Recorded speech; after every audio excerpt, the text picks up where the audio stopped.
mo ń ṣe series kan lọ́wọ́ nípa àwọn technology tó ti wà before kí àwọn òyìnbó amúnisìn tó dé.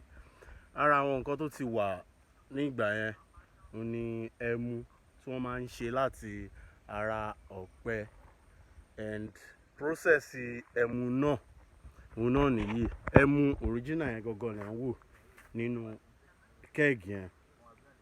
So ẹmu yẹn wọ́n wá fi sínú bíbáyìí fún ọjọ́ 10 á ti ferment dáadáa. Tó bá ti ferment wọ́n wá sè é nínú irú bí.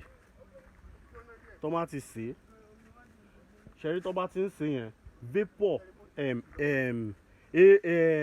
kí ni Yorùbá vapor? Ooru ooru ẹ̀ á wá wà nínú pipe yìí láwa máa lọ báyìí. Ẹ wò òun ló ọ̀rá ń kánlẹ̀ tó ní leak yẹn, òun láwa wá báyìí. So kẹ́ẹ̀gì elé kíní elé ó máa ń jẹ́ kí ṣe mọ̀ pé irin ni kíní tó ń jẹ́ kí transport kí ni wọ́n ti ń pè ooru yẹn. Irin ni, so á ti gbóná gan, so inú omi yìí á jẹ́ kí irin yẹn tutù díẹ̀.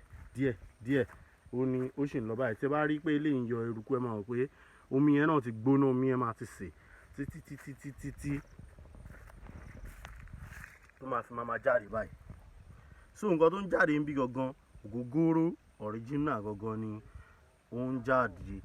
So eléyìí tá à ń pè ní ethanol ní èdè òyìnbó. So òun nìyẹn